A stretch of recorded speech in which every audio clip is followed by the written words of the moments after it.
সুপ্রিয় শিক্ষার্থীরা, আমরা আজকে জীবন ও জীবিকা এই প্রশ্ন সেটটা নিয়ে আলোচনা করব। এই প্রশ্নটা হবু তোমার স্কুলে আসতে পারে বা নাও আসতে পারে।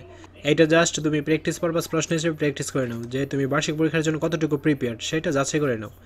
এই প্রশ্নটি already radio colony model school and কলেজে এসেছে। তো এখানে দেখো, সঠিক উত্তরটি খাতায় লিখো। 10টা আসবে 1 করে 10 নম্বর। এখানে অনেকগুলোর উত্তর দেওয়া রয়েছে, এগুলো সঠিক কিনা তোমরা যাচাই করে নিবে। এক কথায় উত্তর আসবে 10টা 1 করে 10 নম্বর। ঠিক আছে, তো জাস্ট এগুলো কিন্তু নোট করা দরকার নেই, তোমরা পারো কিনা সেগুলো দেখে নাও, আর যেগুলো পারো না সেগুলো গাইড বা বই থেকে বের করে অ্যান্সারটা পরে ফেলো। সংক্ষিপ্ত প্রশ্ন, সকল প্রশ্নের উত্তর দিতে হবে। প্রত্যেকটা প্রশ্নের মান 2 করে, 8টা দিতে হবে 16 নম্বর। তো এগুলো কিন্তু ক্লিয়ারলি বোঝা যাচ্ছে। কোনো কারণে যদি ভিডিওটি ঝাপসা বা গোলা হয় তাহলে অবশ্যই ইউটিউবের ভিডিও সেটিংয়ে যে ভিডিওটা ইনক্রিজ করে দেবে কোয়ালিটিটা। রচনামূলক প্রশ্ন, দৃশ্যপটবিহীন, যে কোনো 2টি প্রশ্নের উত্তর দিতে হবে। প্রত্যেকটি প্রশ্নের মান 5 করে। তো 2টা হচ্ছে 10 নম্বর। স্কুল ব্যাংকিংয়ে হিসাব খোলার ক্ষেত্রে করণীয় বিষয়গুলো লেখো। তুমি চারা নির্বাচনের ক্ষেত্রে কী কী বিষয় বিবেচনা করবে?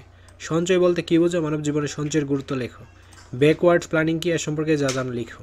তোমরা বার্ষিক পরীক্ষার ফাইনাল রিভিশন দিয়ে নাও। এটা থাকবে সম্পূর্ণ free model test. Video link comment এবং ডেসক্রিপশন বক্সে দেওয়া থাকবে।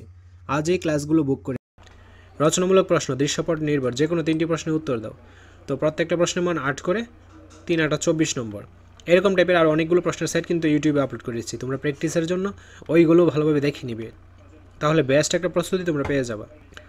জামির 6ষ্ঠ শ্রেণীর ছাত্র, সে এমন একটি গাড়ির স্বপ্ন দেখে যা চালক ছাড়া চলবে। চালকবিহীন গাড়ির কি ব্যাখ্যা করো? চালকবিহীন গাড়ির ভবিষ্যৎ চক্র তৈরি করো।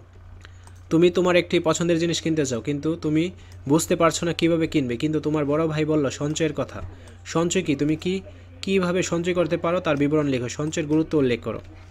তারপর 3 নম্বর উদ্দীপকটা দেখো। স্কুলের শ্রেণীকক্ষ তুফাদের বৃক্ষরোপণের উপকারিতা সম্পর্কে পড়াচ্ছিলেন।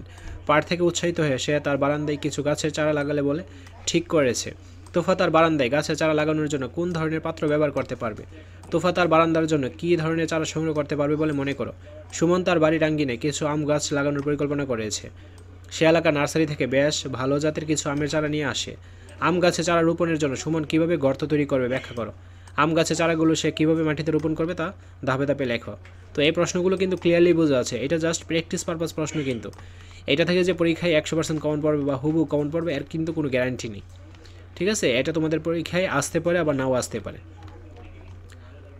তো আশা করছি বুঝতে পেরেছো। আজকের ক্লাসটি এই পর্যন্ত। পরবর্তী ক্লাসটি সবার আগে পাওয়ার জন্য অবশ্যই চ্যানেলটি সাবস্ক্রাইব করে অল নোটিফিকেশন করে রাখো, যেন ভিডিও ছাড়া মাত্র সবার আগে তোমাদের কাছে পৌঁছে যায়। ধন্যবাদ।